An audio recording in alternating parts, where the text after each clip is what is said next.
جمال الوجود بذكر الإله وتصفو الحياة بنور هداه. السلام عليكم ورحمة الله وبركاته. الحمد لله وحده والصلاة والسلام على من لا نبي بعده أما بعد. আলহামদুলিল্লাহ, বিগত দর্শে আমরা 5 নম্বর পারার সারসংক্ষেপ নিয়ে আলোচনা করেছি। এবার ইনশাআল্লাহ 6 নম্বর পারার সারসংক্ষেপ আলোচনা করব। আল্লাহ তাআলা 6 নম্বর পারার শুরুর দিকে আলোচনা করছেন উপযুক্ত স্থানে সমালোচনা করা বৈধ, আর এছাড়া প্রকাশ্যে সমালোচনা করার ব্যাপারে এটি জায়েজ নেই বলে আলোচনা করছেন। হ্যাঁ, যদি কোনো জুলুমের ব্যাপার চলে আসে তাহলে ভিন্ন কথা। যেমন ভাবে আল্লাহ তাআলা কোরআনে কারীমে মুনাফিকদের কথা সমালোচনা করেছেন, প্রকাশ্যে সমালোচনা করেছেন, এবং তাদের যে সমস্ত ষড়যন্ত্র ছিল সেই সমস্ত ষড়যন্ত্র আল্লাহ তাআলা কোরআনে কারীমে ফাঁস করে দিয়েছেন। অতঃপর আল্লাহ তাআলা ইহুদিদের অপরাধের যে সমস্ত বিবরণ আছে এগুলো তুলে ধরেছেন। এগুলো তুলে ধরে বলছেন যে মুনাফিক এবং ইহুদি এরা দুই দল পরস্পর ভাইয়ের মতো, অর্থাৎ কুফরি এবং ভ্রষ্টতার দিক থেকে এরা এক দল আরেক দল থেকে এগিয়ে রয়েছে, অগ্রগামী রয়েছে।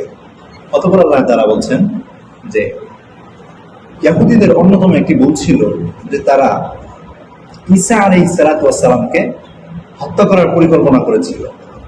এটি একটি জঘন্যতম অপরাধ ছিল। সূরা নিসার একেবারে শেষ দিকে এসে বলছেন যে নারীদের মিরাজ বন্টনের ব্যাপারে যেন আমরা সবাই সহনশীল হই, সহানুভূতিশীল হই, যত্নবান হই। এই আলোচনার মাধ্যমে সূরাতুন নিসা সমাপ্ত হয়েছে।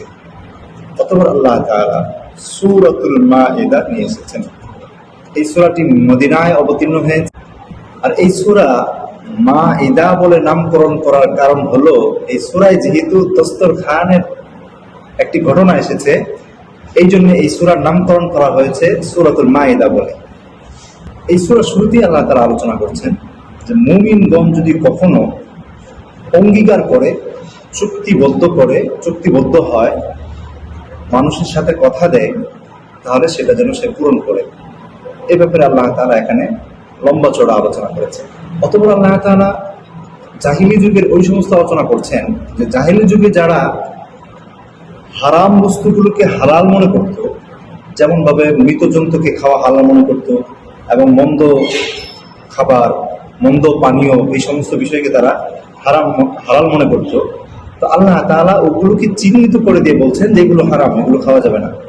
এর পরবর্তীতে আল্লাহ তাআলা আলোচনা করছেন উযু এবং গোসলের নিয়ামত প্রসঙ্গে, যে উযু এবং গোসল পবিত্রতা অর্জনের জন্য আমি মুমিনদেরকে দিয়েছি, এটা বড় একটি নিয়ামত। অতঃপর আল্লাহ তাআলা ইহুদিদের হঠকারিতা, বিদ্রুপ, অবাধ্যতা, সীমা লঙ্ঘন করা, এই সমস্ত বিষয় তুলে ধরে বলছেন এগুলো যেন মুমিনরা কখনোই না করে। এছাড়াও আল্লাহ তাআলা এখানে আরো আলোচনা করছেন ইহুদিদের ইতিহাস থেকে, যে একবার হযরত মুসা আলাইহিস সালাম তার আপন কওমকে আল্লাহ তাআলা যে সমস্ত নিয়ামত ইহুদিদেরকে দিয়েছিলেন সেগুলো শুনালেন। শুনিয়ে বলছেন যে তোমরা এবার চলো তোমাদের পবিত্র ভূমি ফিলিস্তিনে। তখন তারা জবাবে বলেছিল যে যতক্ষণ পর্যন্ত আমালিকারা ফিলিস্তিন থেকে বের না হবে ততক্ষণ পর্যন্ত আমরা ফিলিস্তিনে প্রবেশ করবো না। তোমার যদি এত মনে চায় তাহলে তুমি মুসা এবং তোমার রব গিয়া তাদের সাথে যুদ্ধ করো। নাউজুবিল্লাহ। এটা ছিল তাদের একটা হট্টারিতামূলক চরম প্রকার অপরাধ। এখানে আরো আলোচনা হয়েছে হাবিল কাবিলের ঘটনা। কাবিল তার ভাই হাবিলকে হিংসাবশত হত্যা করেছে।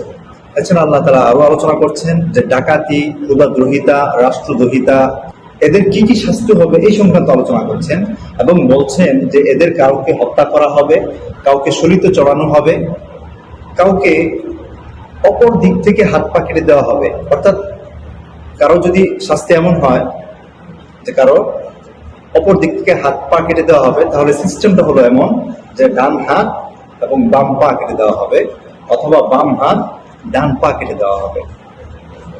এই শাস্তি সম্পর্কে আল্লাহ তাআলা আলোচনা করেছেন। অতঃপর আল্লাহ তাআলা আরো আলোচনা করছেন যে রাষ্ট্রের বিশৃঙ্খলা সৃষ্টিকারী যে চোরের হাত কর্তন করতে হবে, সেই হুকুম এখানে আল্লাহ তাআলা দিয়েছেন। তারপর আরো আলোচনা করছেন ইহুদিদের যে সমস্ত ভ্রান্তিগুলো ছিল, অপরাধগুলো ছিল, সেগুলো পুনরায় আল্লাহ তাআলা আলোচনা করেছেন এখানে।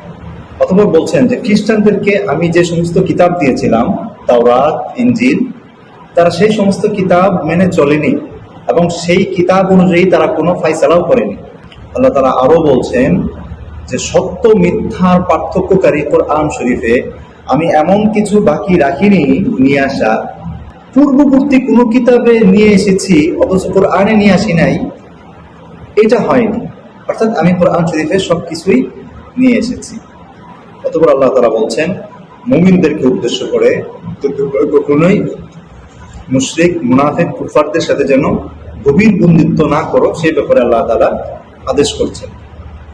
আদেশ করে বলছেন ক্ষতিকর দিক কি কি হইতে পারে, তার মধ্যে অন্যতম একটি দিক হলো যে তুমি যদি তাদের সাথে মিলেমিশে চলো, বন্ধুত্ব স্থাপন করো, তাহলে মুরতাদ হয়ে যাওয়ার আশঙ্কা রয়েছে। অতঃপর আল্লাহ তাআলা রবের ইবাদতের হুকুম দিয়ে ওই সমস্ত দাবি খণ্ডন করছেন যে দাবি খ্রিস্টানরা করত যে আল্লাহ তাআলার পুত্র হচ্ছে ঈসা আলাইহিস সালাতু ওয়াস সালাম, নাউজুবিল্লাহ। এই দাবির খণ্ডন এবং তার অসারতা নিয়ে আল্লাহ তাআলা আলোচনা করেছেন। 6 নম্বর পারার শেষ দিকে আল্লাহ তাআলা এসে আলোচনা করেছেন খ্রিস্টান বা ইহুদিদের উপর যে আল্লাহ তাআলা লানত বর্ষিত হবে তার কারণ বর্ণনা করতে গিয়ে বলেন যে তারা অবাধ্য হতো, সীমা লঙ্ঘন করত, নাফরমানি করত, একে অপরকে খারাপ কাজে কখনো বাধা প্রদান করতো না। এই কথাগুলো আলোচনা করে এটা বলা হচ্ছে যে মুমিনরা যেন কখনোই এই সমস্ত কাজ না করে। যদি মুমিনরা কখনো এই সমস্ত কাজ করে, একে অপরকে খারাপ কাজ থেকে বাধা প্রদান না করে, তাহলে তার উপর লানত অথবা মুমিনদের উপর লানত আল্লাহ তাআলা দিতে পারেন। এই জন্য আমাদের এই সমস্ত কাজ থেকে বেঁচে থাকা উচিত। অতঃপর 6 নম্বর পারার একেবারে শেষে বলছেন যে মুমিনরা যেন কখনোই মুনাফিক এবং কুফফারদের সাথে বা ইহুদিদের সাথে গভীর বন্ধুত্ব না রাখে, সম্পর্ক না রাখে। এই সতর্কতার মাধ্যমে 6 নম্বর পারার আলোচনা সমাপ্ত হয়েছে। আল্লাহ তাআলা আমাদেরকে এই 6 নম্বর পারার আলোচনা শুনে বুঝে আমল করার তৌফিক দান করুন। ওয়া আখিরু দাওয়ানা আলহামদুলিল্লাহি রাব্বিল আলামিন।